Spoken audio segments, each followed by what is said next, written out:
오늘이 마지막 주일이어서 어떤 말씀을 전할까요? 하고 제가 하나님 앞에 여쭈었더니 주께서 제목을 은혜로운 결산이라는 제목을 주셨어요. 좀 놀랐어요. 결산 하면 좀 공의로운 그런 모습이 늘 떠오르지 않습니까?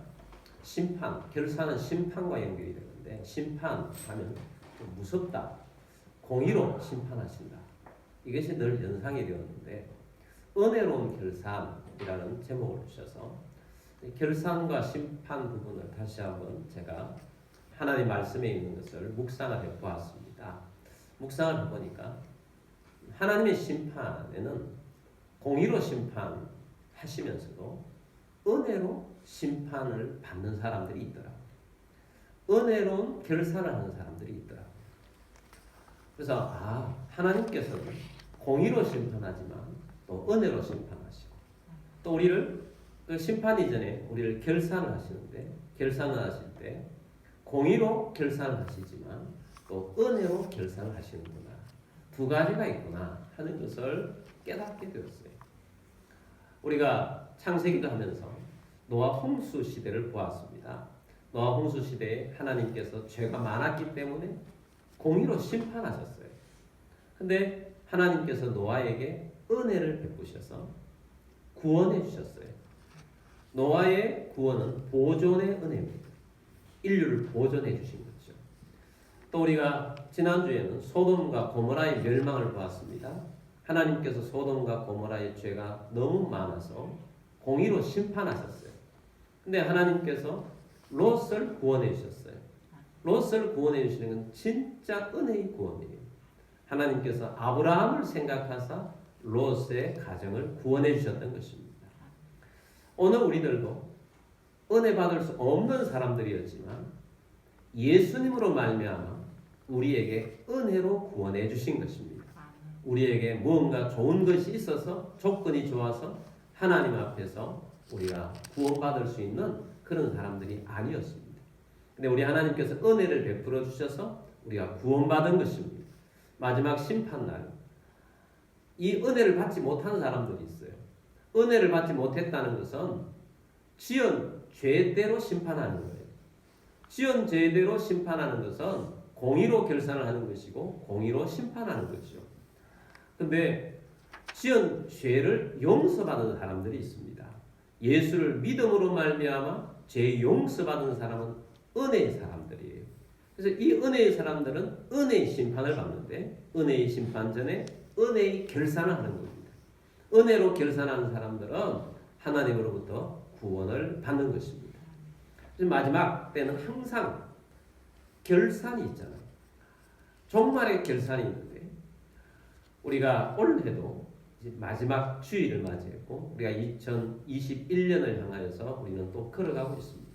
그리고 매년 우리가 마지막 때에는 중간 결산을 우리 스스로 해보는 것이 유익합니다. 그래서 우리가 새해에 이렇게 살아야 되겠다 하는 그런 마음을 가지는 것이 좋은데 오늘 우리가 말씀을 들으면서 이 중간 결산을 하면서 하나님의 은혜의 결산을 받는 여러분들이 되기를 주의 이름으로 축복합니다. 자, 하나님께서 이 은혜로운 결산을 우리에게 주신다는 말씀은 하나님이 은혜로우신 분, 하나님은 좋으신 하나님, 하나님은 사랑이 많으신 하나님이라는 것을 알려주라는 것이요. 하나님은 평소에만 그런 분이 아니고 마지막 종말의 때에도 하나님은 우리에게 좋으신 하나님, 은혜의 하나님, 하나님은 사랑의 하나님, 사랑이 많은 하나님이심을 우리에게 다가오셔서 우리를 구원해 주신다는 것입니다. 그래서 우리에게는 믿을 때도 은혜의 하나님, 또 믿는 지금의 과정도 은혜의 하나님, 마지막 날에도 우리 하나님께서는 은혜의 하나님으로 우리와 함께 하실 것입니다. 아멘. 그래서 우리 하나님께서는 은혜의 하나님으로 우리에게 다가오신 거예요. 그래서 우리가 믿는 하나님, 우리가 바라보는 하나님은 사랑의 하나님이십니다. 하나님의 성품은 공의와 사랑이 있는데 하나님은 우리에게는 공의보다 사랑으로 대하신다는 거예요. 얼마나 감사한 일입니까? 여러분 모든 부모들에게도 이 두 가지 면이 다 있어요. 근데 부모들도 사실은 자녀에게 사랑으로 대하고 싶죠. 사랑으로 대하고 싶지만 어떤 때는 혼을 낼 수밖에 없는 그런 상황들이 있고 교육적인 차원에서 공의로 대하고 공의로 가르쳐야 할 때가 있어요. 엄하게 대할 할 때가 있어요. 그러나 부모가 언제나 나는 공의의 하나님이야 하고 무모 자르듯이 언제나 그렇게 대합니까? 그렇지 않습니다. 그 깊은 속에는 사랑이 있기 때문에 사랑으로 대하면서 공의로 혼내는 거죠. 그러나 부모는 나는 무서운 부모야, 나 무서운 엄마야, 나 무서운 아빠야 이렇게 각인되기는 원치 않는다고요. 나는 너를 사랑해. 내가 정말 사랑해. 내가 너를 사랑하기 때문에 네가 바른 길을 가길 원해. 이것이 부모의 마음이에요. 하나님도 이와 같은 마음입니다. 우리 믿는 자에게는. 하나님을 우리가 아버지라고 하는데 하나님 아버지께서는 우리에게 사랑의 하나님, 은혜의 하나님으로 계시면서 마지막 날에도 우리에게 은혜로 다가와 주실 것입니다. 아멘. 그래서 하나님은 이 은혜로운 결산을 우리에게 해 주신다는 거예요. 그래서 은혜로운 결산이 뭐냐? 은혜를 베풀어 주시는 결산이에요. 예수님께서 마지막 이제 십자가를 달려 돌아가시기 직전에 제자들을 불러 모아놓고 많은 말씀을 하셨는데 주로 마지막 때에 대한 말씀을 하시면서 너희는 깨어있어라. 깨어있어라. 영원히 깨어있어야 한다. 잠자지 말고 깨어있어라 라고 말씀하시면서 많은 말씀을 하시면서 마지막 날에 심판받지 않도록 주의하면서 깨어있어라 라고 말씀을 하셨어요. 근데 대부분 말씀들을 들으면 심판날은 무섭게 느껴져요.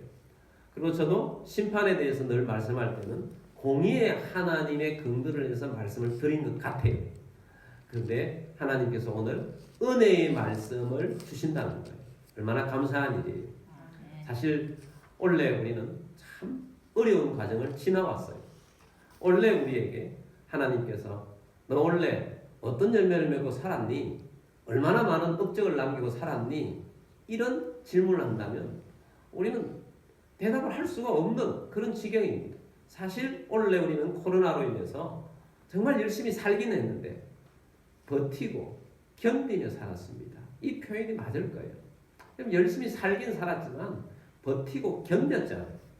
근데 우리가 하나님 앞에서 버티고 견디며 나오면서 정말 최선을 다해서 모이려고 했고 예배 드리려고 했고 기도하려고 했습니다.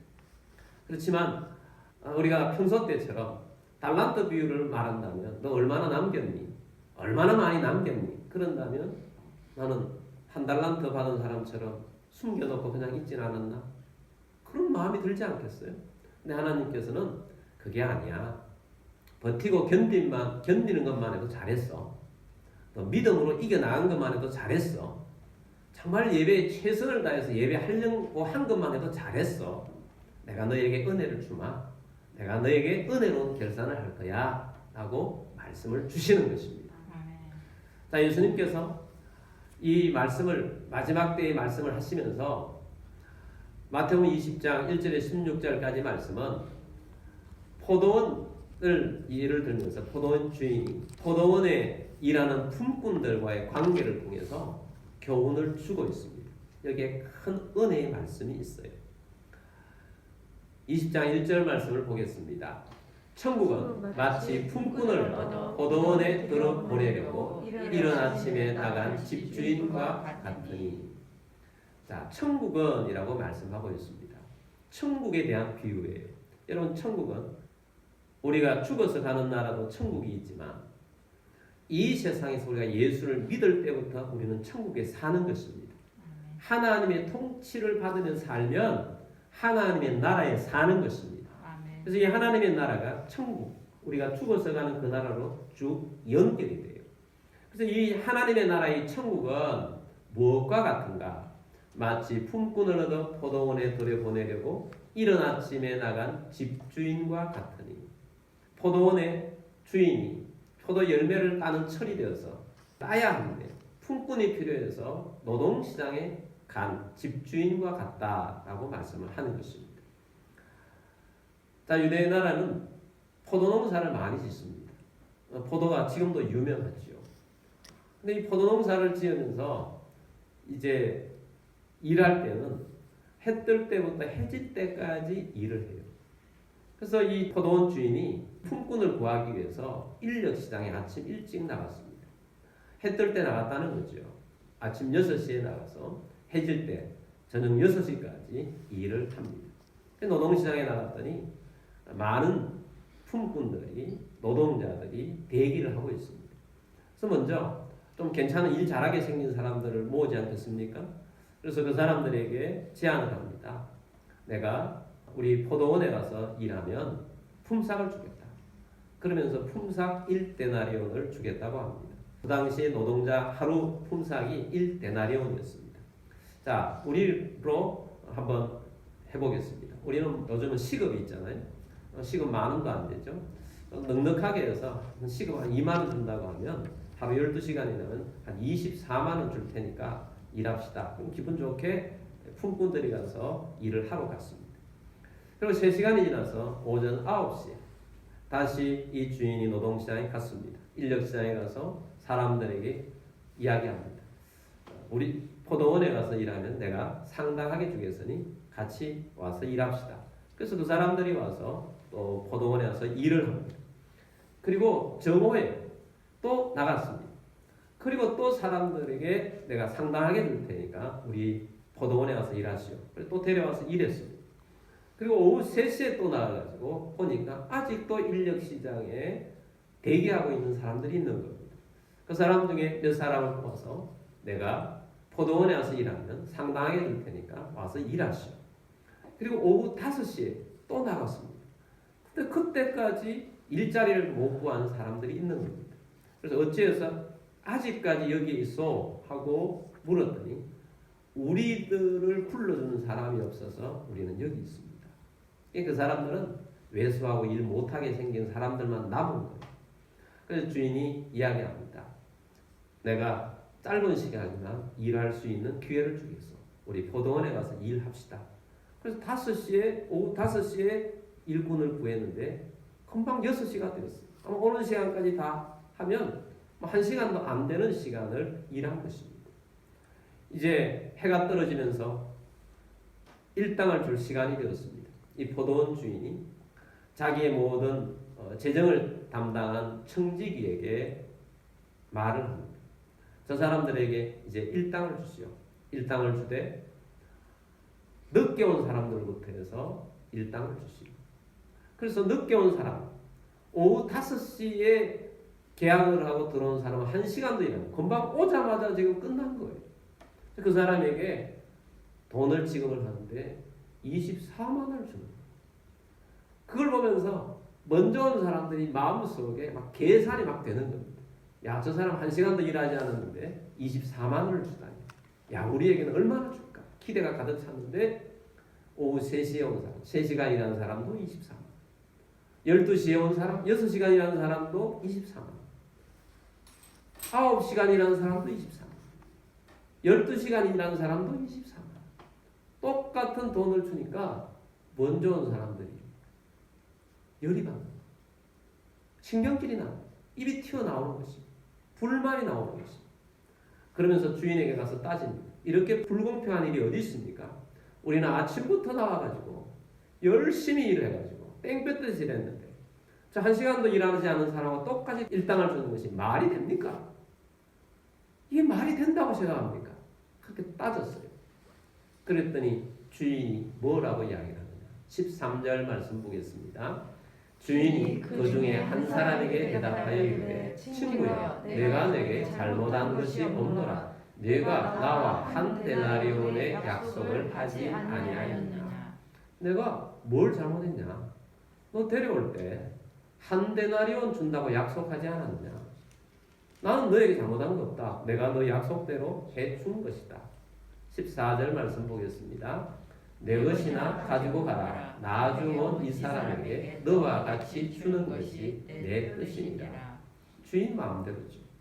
주인이 은혜를 베풀고 싶어서 내가 불쌍해서 내가 똑같이 줘서 이 사람도 똑같은 일당을 주겠다고 내가 선한 마음으로 이 사람에게 선을 베푼 건데 그걸 너가 따질 문제는 아니다는 거예요. 15절 말씀 보겠습니다.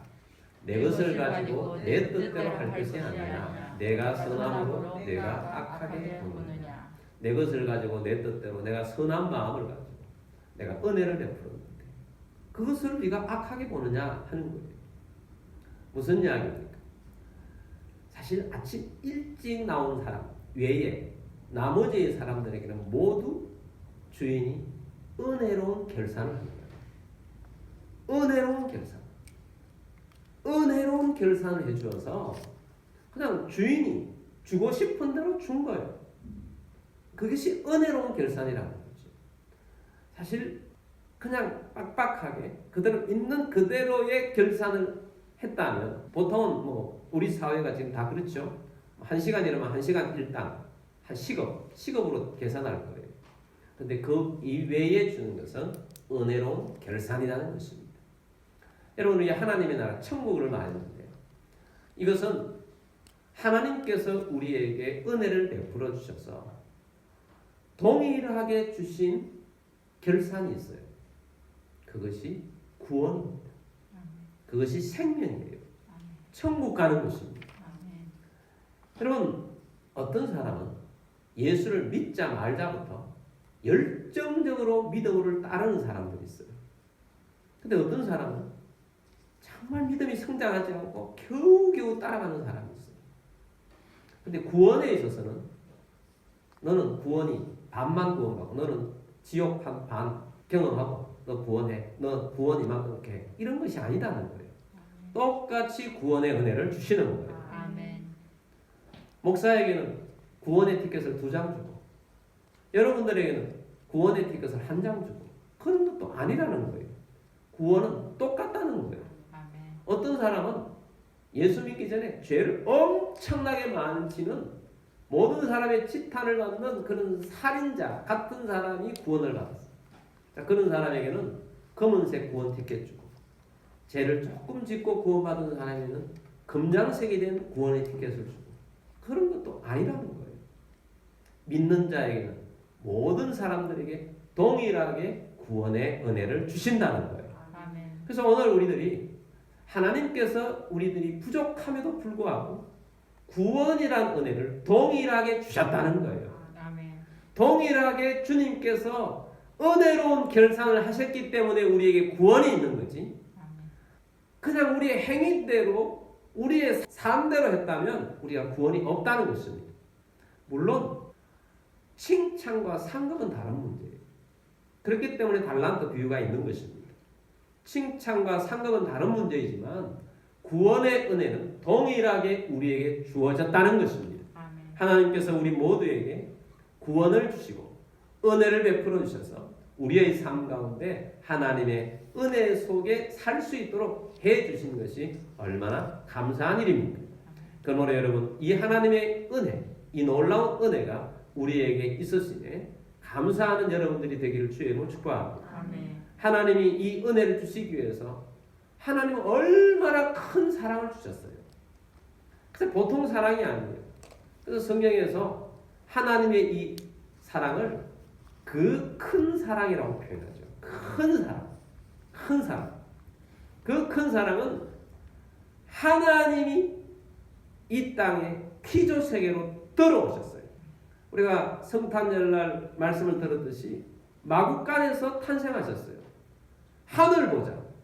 여러분 하나님은 예수님은 창조주십니다. 창조하신 분이에요. 세상을 창조하신 분이에요. 창조하신 분이 창조물인 피조 세계로 들어오셨어요. 이걸 성육신이라고 그러잖아요. 인카네이션. 들어오신 것 자체가 엄청난 사랑이에요. 아멘. 모든 사랑을 다 깨뜨릴 수 있는 사랑이 성육신의 사랑이에요. 아멘. 그리고 성육신 하실 뿐만 아니라 우리를 구원하시기 위해서 자기의 목숨을 내버리시고 십자가에 달려 돌아가시는 사랑을 주셨다고요. 아멘. 이 큰 은혜의 대가로 우리가 구원이라는 은혜를 받은 것입니다. 그 큰 사랑을 우리에게 주셔서 우리는 천국 백성이 되게 해주셨어요. 그래서 우리가 감사한데 또 마지막 이 비유의 결론의 말씀은 이것이에요. 16절 말씀입니다. 이와 같이 나중된 자로서 먼저 되고 먼저 된 자로서 나중되리라. 주님 말씀하시기를 나중된 자로서 먼저 되고 먼저 된 자로서 나중되리라 이런 말씀 주세요. 나중에 믿었는데 먼저 믿었던 사람들은 내가 제일 앞장서 있네. 이런 일들이 있다는 거예요. 여러분 오늘 여러분 가운데 나 믿음이 없고 믿음이 부족하고 아무것도 잘 몰라 이런 사람도 있잖아요. 그런데 어느 순간 보니까 내가 믿음에 제일 앞장서 있네. 그래서 하나님의 축복이 있는 자리에 내가 있네. 그런 사람이 있다는 거예요. 예수님의 제자 중에 베드로와 안드레가 있어요. 두 사람이 형제죠. 근데 베드로보다 안드레는 훨씬 더 영적인 사람이었어요. 그래서 안드레가 세례 요한이 사역이 유명할 때 세례 요한의 제자로 들어갔습니다. 세례 요한의 제자로 있다가 세례 요한이 나는 메시아가 아니고 저분이 메시아다 하고 예수님이 오실 때 메시아를 소개를 한 거예요. 그리고 세례 요한의 세례를 예수님이 받으시고 떠날 때 안드레가 따라갑니다. 안드레가 얼마나 영적인 사람이에요. 안드레가 따라가서 예수님과 하룻밤을 같이 이야기하고 질문도 하고 그러면서 이분은 진짜 메시아다. 세례 요한이 지목해서 메시아인 줄 알고 따라갔는데 가서 체험해보니 진짜 메시아시다. 그래서 마음에 메시아에 대한 믿음이 생겼어요. 생기자마자 가장 떠오른 사람이 형제였던 베드로예요. 그래서 베드로에게 달려갑니다. 그리고 베드로에게 이야기합니다. 내가 메시아를 만났다. 너도 가서 메시아를 만나자. 전도를 한 거예요. 베드로를 예수님께 데려갑니다. 그래서 이 안드레와 베드로가 예수님의 제자의 길을 걸어가게 되죠. 그런데 우리가 모두가 알고 있는 것은 무엇입니까? 베드로가 수제자예요. 베드로가 뛰어난 제자예요. 베드로가 초대교회 초석을 낳았어요. 베드로는 지금도 유명하고 안드레는 별로 유명하지 않아요. 물론 안드레의 삶도 귀중하고 안드레의 삶도 놀라운 거예요. 놀라운 제자의 삶을 걸어갔어요. 그렇지만 보면 나중된 자로서 먼저 되고 먼저 된 자로서 나중될 수도 있구나 하는 것을 보여주죠. 민족적으로도요.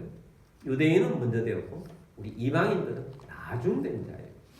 우리는 이방인인데 이방인 우리들이 지금 유대인들에 비해서 훨씬 더 먼저 된 자리에 우리가 있다고요. 우리는 또한 대한민국에서 예수를 믿고 있어요. 우리 대한민국에 예수님의 복음이 들어왔을 때는 지금 100년 조금 더 넘었어요. 그 당시에 정말 형편없는 민족이었어요. 근데 지금까지 하나님께서 우리 대한민국에 성령을 부어주셔서 우리 대한민국이 온 세계의 영적인 것을 주도할 수 있는 시대를 우리가 좀 지나왔어요. 감사하게. 얼마나 많은 선교적인 역량, 복음의 영향력을 온 세계 가운데 미쳤는지 몰라요. 지금은 좀 우리 전체가 좀 많이 떨어져 가고 있어요. 안타까운 일이에요. 그럼에도 여러분 아직까지 우리에게는 기회가 있습니다. 아멘. 우리가 더 끼어서 하나님의 은혜 속에서 여러분 우리가 다시 이 한국교회가 힘을 얻고 전 세계에 복음을 전하고 먼저 된 자로서 나아가는 우리가 되도록 하나님 앞에 살아가는 우리들이 되기를 주의 이름으로 축복합니다. 아멘. 그래서 얼마나 감사해요. 하나님께서 우리 대한민국 한국교회에 은혜로운 결산을 해주신 결과예요. 이 대한민국 사람들이 심성이 좋은 물론 사람도 있겠지만 정말 나쁜 짓도 많이 하고 정말 못된 그런 형실도 많았잖아요. 근데 하나님께서 우리 민족을 사랑해 주셔서 이 대한민국의 곳곳마다 십자가를 세워주시고 믿음으로 나아갈 수 있는 대한민국에 살 수 있도록 이 시대에 살아갈 수 있게 해주신 하나님의 은혜에 감사한 우리들이 되기를 주의 이름으로 축복합니다. 그래서 우리가 가장 먼저 된 자리에 가장 앞선 자리에 복음의 앞선 자리에 대한민국을 지금까지 세워주셨어요. 감사한 일이에요. 그러므로 여러분 이 은혜로운 결산하에 살아가는 우리들을 감사하며 우리가 믿음으로 살아가는 우리 모두가 됩시다. 자, 그런데 이 은혜로운 결산에 빠질 수 없는 것은 하나님과 우리의 관계가 사랑의 관계라는 것. 이것이 가장 중요한 내용이에요. 여러분 하나님과 우리의 관계는 두모 자르듯이 너 말씀 안 지켰어? 그러므로 너 심판이야. 그런 관계가 아니라는 거예요. 하나님과 우리의 관계는 용서의 관계예요. 사랑의 관계예요. 하나님과 우리의 관계는 하나님이 그럼에도 불구하고 우리에게 은혜를 베풀어 주시는 관계예요. 그래서 이 관계, 이 사랑의 관계라는 것을 놓치지 않는 우리들이 되길 바랍니다. 아멘. 하나님 우리를 전심을 다해서 우리를 사랑해 주셔서 자기 아들을 보내주시면서까지 사랑해 주시고 아멘. 그것까지 해주신 하나님의 사랑이 우리에게 무엇을 안 해주시겠어요? 하나님은 전적으로 우리에게 사랑을 베풀어 주셨어요. 아멘. 그리고 또한 우리들도 하나님을 사랑해야 돼요. 그래서 하나님께서 그 사랑을 너희는 온 마음을 다하여 뜻을 다하여 성품을 다하여 주 너희 하나님을 사랑하라 말씀하셨잖아요. 온 마음을 다하고 성품을 다하고 뜻을 다하여 사랑하는 것이 무엇이겠습니까? 충성이죠. 충성이에요. 충성에는 순종을 지나서 복종이 가는 거죠. 충성이라는 것은 복종하는 거 아닙니까? 무엇이든 말씀하십시오. 아멘입니다. 제가 따라가겠습니다. 어디든 가겠습니다. 그게 사랑이에요. 그래서 하나님과 우리의 관계는 사랑의 관계인데 하나님은 우리에게 구원을 베풀어 주시고 풍성함을 주세요. 생명과 풍성함을 주시고 우리는 따라가면서 충성을 다하는 관계예요. 제가 이 말씀을 준비하면서 예전에 제가 목사 안수를 받고 처음으로 있었던 교회에서 있었던 일이 생각이 났어요. 그걸 잠깐 말씀을 드리려고 합니다.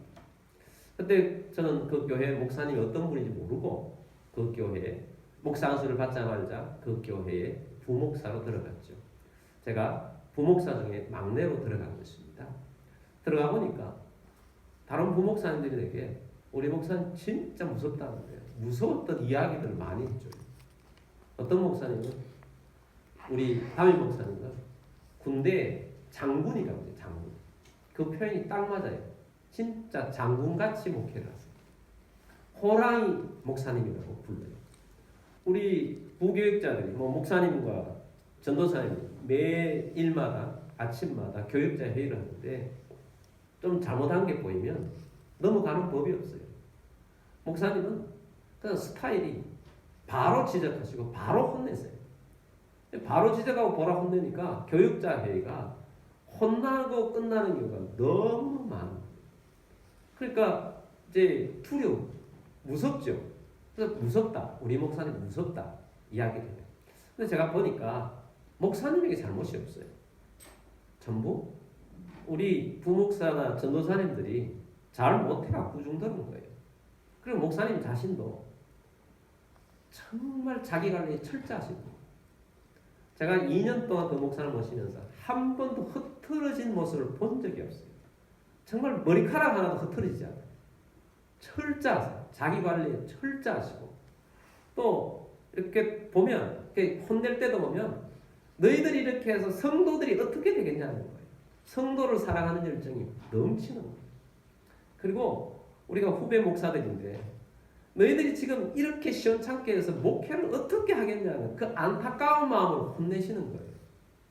그 속에 저는 사랑이 굉장히 많다는 것을 저는 느꼈어요.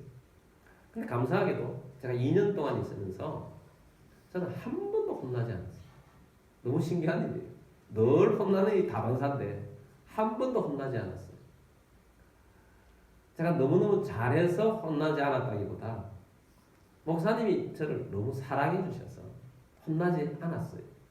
제가 실수를 하거나 뭐 잘못한 것이 없거나 그러지 않았어요. 이런 것이 기억이 나요. 한 번은 교육자의 토요일 날이었어요. 토요일 날이었는데 목사님이 갑자기 교육자 회의를 하시다가 끝무렵에 그렇게 이야기하는 거예요. 항상 그 말씀은 이렇게 높이셨어요. 김 목사님, 내가 지난번에 이야기했던 손에 손잡고 그 가사 알아준다고 했는데 왜 아직까지 안 가져와요? 그러는 거예요. 내가 머리가 죽빛 선 거예요.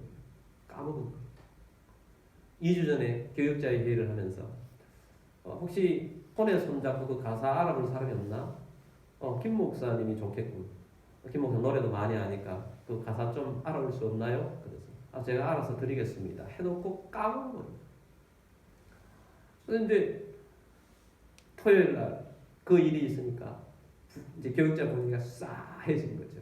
드디어 김 목사가 오늘 혼나겠구나. 그런 분위기였는데 제가 목사님 제가 잊어버렸습니다. 그랬더니 목사님 잊어버렸어요. 아, 내가 내일 설교에 좀 쓰려고 했는데 어쩌지? 그래서 목사님 제가 1시간 안으로 알아드리겠습니다. 그러고나 혼 안 내고 그냥 끝냈어요. 그래서 그 교육자회 끝나고 난 다음에 어디서 이것을 구하지? 하다가 가장 가까운 서점으로 달려가 보니까 그 당시는 인터넷이 없었기 때문에 포크송 책이 있어요. 그래서 포크송 책을 찾아보니까 그게 있더라고요. 그 책을 사와서 적어서 목사님에게 갖다 드렸는데 한 20분도 안 됐죠. 목사님 이거 이렇게 빨리 구해왔어. 네, 서점에 가서 구해왔습니다. 그러니까 막 웃으시면서 좋아하시고 그 다음 예화를 쓰시더라고요. 제가 그 관계를 생각해봤어요. 목사님이 사랑하는 마음으로 실수를 했지만 그리고 목사님은 사실은 그게 굉장히 공적인 것과 사적인 것을 늘 구분하셨어요. 그건 사실 사적인 걸 내한테 시킨 건데 사적인 걸 시키는 건 유일했어요. 늘 공적인 것만 시키신. 근데 아마 인터넷이 없고 가사를 구하려면 구하지 못하겠으니까 이제 우리한테 도움을 구한 거지요. 그래서 그렇게 했더니 목사님이 기뻐하셨어요. 즐거워하셨어요. 자, 이 관계를 쭉 제가 어제 기억을 하면서 사랑이라는 것은 혼날 일이 있고 실수가 있어도 다 혼내지 않는 것이 사랑이다. 사랑이 다 용납해주고 품어주는 것이지. 오늘 우리들이 하나님 앞에서 들은 말씀은 은혜로운 결산이잖아요. 우리가 잘못한 것이 있을 수 있어요. 은혜라는 것은 용서를 베풀어 주는 것이고 또 더 주는 거예요. 생각보다 더 주는 거예요. 더 큰 은혜를 주는 거죠. 그래서 하나님께서 오늘 우리들에게 더 큰 은혜를 주실 줄 믿습니다. 근데 이제 그 목사님과 나와의 관계가 그렇게 목사님이 내가 작은 실수가 틈틈이 있었어요. 그도 불구하고 목사님 나를 혼내지 않은 것은 내가 평소에 충성을 다하는 걸 알기 때문이에요. 제가 그 당시를 기억해 보면 목사님께서 어떤 것을 시키세요. 그러면 처음에는 그런 걸 몰랐는데 목사님이 시켜놓고 물어요. 너 내가 시켰는데 그거 지금 어떻게 준비하고 있냐고 물으세요. 처음에. 그래서 목사님 제가 준비를 이렇게 하고 있습니다. 그랬더니 그럼 그렇게 해보라고 그렇게 이야기를 하셨어요. 그래서 목사님 뭐 시키면 목사님 묻기 전에 내가 이런 계획을 할 거 아니에요. 계획한 것을 먼저 목사님에게 이야기를 해야 되겠구나. 그런 생각이 들었어요. 그래서 제가 목사님 뭘 시키든지 기획하고 생각하면 목사님에게 가서 목사님 시킨 거 이렇게 하고 싶은데 목사님 생각이 어떠십니까? 그러면 다 듣고 한 번도 그렇게 하지 말라는 법이 한 번도 없었어요. 그럼 그렇게 해봐라. 늘 그렇게 이야기하셨거든요. 지금 생각해보니까 그게 목사님의 마음에 드신 것 같아요. 그래야 또 목사님이 시킨 것에 대해서 목사님 원하는 대로 갈 거 아니에요. 여러분들도 어떤 일을 할 때 그렇게 해보세요. 어떤 사람이 그렇게 해보시라. 그러면 만족하게 나아가게 될 것입니다. 그게 사랑이거든. 그리고 제가 그거 시키면요. 저는 목회기 때문에 그 당시에 정말 죽자 살자 했어요. 하루 2시간도 자고 3시간도 자고 한 1년을 그렇게 하고 났더니 두드러기가 올랐어요. 그래서 병원에 갔더니 알러지가 올라왔다는 거죠. 그래서 저는 알러지 체질이 아닌데요. 그랬더니 의사가 뭐라고 그러냐면 알러지 체질이 아닌 사람이 없습니다. 면역성이 떨어지면 누구든지 알러지가 올라옵니다. 할 정도로 열심히 했어요. 충성을 다하는 모습을 보니까 더 사랑스러운 거예요. 실수해도 너는 실수해도 잘못을 알고 또 내가 말하지 않아도 다시 고쳐 나갈 것이면 안다는 거지요. 하나님과 우리의 관계도 그렇다는 거지요. 그래서 여러분 하나님이 우리에게 은혜로 다가오길 원하세요. 하나님은 좋으신 하나님, 사랑의 하나님, 은혜가 충만하신 하나님이세요. 근데 어쩔 수 없이 하나님께서 우리 공의로 대하실 때는 우리를 혼낼 때도 있지만 그건 혼내는 용도로만 쓰지 심판하기 위해서 쓰시는 것은 아니라는 거예요. 하나님은 공의의 하나님이시지만 우리에게는 은혜의 하나님이세요. 은혜로 결산하기를 원하세요. 그래서 우리가 이 은혜로운 우리 하나님을 붙잡고 여러분 그 은혜에 감사하면서 충성을 다하는 하나님을 사랑하고 예수님을 사랑하는 자로 따라가는 여러분들이 되기를 주의 이름으로 축원합니다.